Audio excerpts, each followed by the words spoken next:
Hey everyone, my name is Joe Bartle, and I'm getting you set for the three players I love and hate entering Week 13. A peek behind the curtain, I record these typically on Tuesday or Wednesday, so there will be no mention of any Thanksgiving games or the Black Friday game either. I'm strictly focusing on players I love and hate for the Sunday and Monday slates overall. All right, starting first with one of the players I hate this week, it's Najee Harris. Now, I understand the Steelers tend to run the ball a lot. Really, that's their only means of victory, it seems like, and Najee Harris has gotten at least 20 touches in 3 of the past 4 games. The one time he didn't was 18 touches, and it was a blizzard against the Browns. I think the Steelers probably win or at least keep things competitive against the Bengals, and Vegas seems to think this is going to be a high game score. And Vegas seems to think this is going to be a lot of offense overall in this game with the over-under set at 47. I believe, and maybe I'm wrong, that the Steelers are going to win this game, and they're going to win the game like they always do, just by sitting on the ball. That can be Jalen Warren. That can be short passes. It can be a moonball shot to George Pickens where the Steelers end up doing it twice, or to Mike Williams, whatever. You get 21 points on the board. I believe the Steelers are going to keep it competitive and close and involve Najee Harris. That gives Najee Harris the volume that we mentioned, but at this point, he's averaging under 3 yards a carry on 55 touches since the Steelers' Week 10 bye. It's too difficult to assume Najee Harris is going to fall into the end zone for touchdown. That's essentially the only way that he's going to salvage his fantasy value. And I think the threshold of when you're playing Najee Harris again on these Sunday, Monday games is really dependent on Travis Etienne. If you want to play Etienne over Najee Harris, I don't blame you. I'm not really going that direction, but he's a low-end running back too, at least this week. I'm playing Najee Harris over the Broncos running backs, and that's about it among the starters playing Sunday and Monday.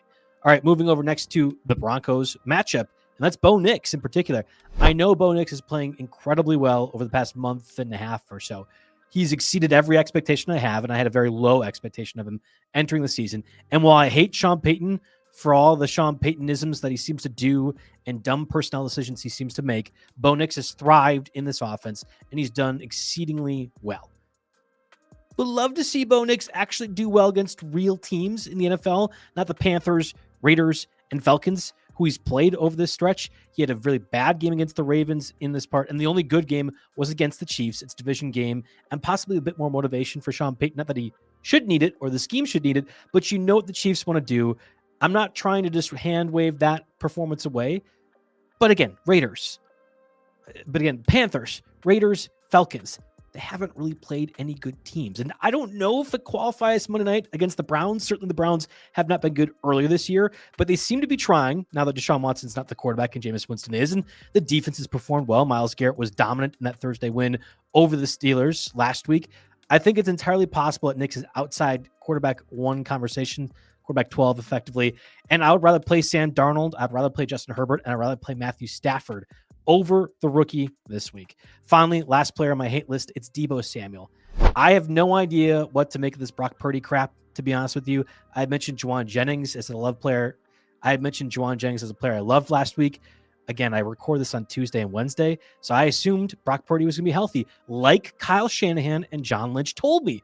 Why I take them for their word, I will never know, but I'm going to tell you, the listeners, I'm never doing it again. Purdy was supposed to be fine. Then he left practice Thursday, and appeared to not be able to throw the ball very effectively or very far based on beat reporters. And evidently, according to Kyle Shanahan and John Lynch, that was all part of the cadence, yet didn't practice Friday, ultimately was ruled out Sunday. I'm sick of the Niners jerking me around with their injury reports. It's happened all season long. This is a holiday weekend. I could make some lewd jokes about what the Niners have done to me, but I'm really frustrated, as you can tell. This is supposed to be our job as fantasy experts to give you guys the best analysis we can. And I can't do that when the Niners keep lying. So at this point, I'm done. I'm not playing Deebo Samuel. I'm playing Juwan Jennings, maybe. You're playing George Kittle. You're playing Christian McCaffrey. But it's really frustrating. Maybe Brock Purdy's going to be active. Maybe we'll be totally fine. Or it could be another catastrophic injury, like Christian McCaffrey, out for 10 weeks when he was supposedly fine week 1. I'm done with Deebo Samuel. I'm done with the 49ers. I would rather play Noah Brown. I'd rather play Michael Pittman. I'd rather play Adam Thielen. There's a bunch of guys on waivers likely in your leagues right now that I'm playing over Deebo Samuel. Instead, I'm done with this 49ers circus. Hey, we got tons of content. If you could like and subscribe at least this video or more of our videos to come, that'd be great. We do a lot of different things, obviously, with the Thursday games, a lot of content throughout the week. All right, moving over to the 3 players I love for this week. We're going to start first with Bucky Irving. Again, I'm trying to focus on players that are going to be playing Sunday and Monday. The shelf life of this video will likely come a little bit after those Thanksgiving games. At this point, you're probably playing Bucky Irving regardless. And I think you could probably play Rachaad White too against the Panthers this week, but even in 10-team leagues, Bucky Irving is effectively a top 20 starter for me. And I think the key part is he's probably that rest of season. So while this isn't a love list, play Bucky Irving this week, that's an obvious answer against the Panthers. Rest of season, he should be a trade target if you have long trade deadline opportunities to take advantage of. Rest of season for the Buccaneers: Raiders, Cowboys, Panthers, Saints. That's the Buccaneers' end of season schedule. There is a Charger game mixed in. But we're talking about a Buccaneers team that has been using Bucky Irving more since week 6 onward. He's averaging about 10 more touches. He's averaging about 10 more snaps per game than he was through the first 5 weeks of the year. And he seems to be the better and more defined option, whether it be a runner or passer out of that backfield, than Rachaad White, then Sean Tucker. I think Bucky Irving is clearly the 1A of that backfield, and a guy that probably should benefit significantly with teams that are going to be trailing to this high-power Buccaneers offense. I want as many pieces as I can. I'll trade for Baker Mayfield. I'll trade for Mike Evans. But Bucky Irving still might be a relatively cheap option to acquire if you're on late trade deadlines. And I think he has to be a must-start moving forward. We'll go to the other side of that Buccaneers-Panthers matchup. Another guy I love this week, Chuba Hubbard. Hey, Jonathan Brooks Manders, how you doing? I heard so much this offseason how great Jonathan Brooks was. He looks like this next rendition of Jamal Charles. He's a first draft pick. He's the first running back drafted, and therefore he's going to have plenty of playing time. And I would imagine most people who were saying those things didn't envision he was going to be out at least 9 weeks. But I also think they didn't envision Chuba Hubbard was going to be the sole offensive factor for the Panthers all season long. Chuba Hubbard was there when the renaissance for Bryce Young started. He was there for when Bryce Young was really bad, frankly, too, to start at the beginning of the year. And I think Chuba Hubbard is the lifeblood of the Panthers offense, and this resurgence is built on him. Now, I think the extension that they gave Chuba Hubbard just a couple weeks ago really emphasizes what the organization thinks of Chuba Hubbard and what his value is rest of season. There is going to be a time when Jonathan Brooks gets more than 5 snaps. I don't know about this week, but Jonathan Brooks, by default, given his draft pedigree, has to be involved more. But I don't think it's going to be anything more than a 65-35, 60-40 split at the most. And that makes Chuba Hubbard fantasy relevant for at least the rest of the season, if not into the fantasy playoffs alone. So I love Chuba Hubbard against this Buccaneers team. I think there's a lot of offense on both sides, and Chuba Hubbard's going to continue to be in my starting lineup. I'd rather have him over Najee Harris. I'd rather have him over any of the Chargers running backs if J.K. Dobbins is healthy. Gus Edwards, Kamani Vidal, doesn't make a difference. I'd rather have him over the Commanders guys, Brian Robinson, Austin Eckler, Jeremy McNichols, if there's a bunch of injuries. I'd rather play Chuba Hubbard over Nick Chubb too.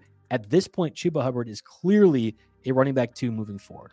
Finally, on my love list, again, I'm emphasizing teams playing Sunday and Monday. Will Dissly deserves a shout-out. It's now been the 4th time in 5 weeks that in a full-point PPR league, Dissly's been low-end tight end 1 production. He's not scoring a lot of touchdowns, and there's not a lot of passing volume from the Chargers, but if this J.K. Dobbins Monday knee injury ends up being anything long-term, I don't think the Chargers can be as run-oriented as they have been all season. By default, they have to then pass more. And I think Will Dissly benefits far more than Quentin Johnston or Josh Palmer or DJ Chark, who are kind of the ancillary receiving pieces behind Lab McConkey. Will Dissly is going to be in that same range of tight end 1 conversation, even if it's in that tight end 10 part of things. And again, talk about Sunday and Monday games specifically. I think I'd rather play him over Dalton Schultz, Mike Gesicki, probably Kyle Pitts too.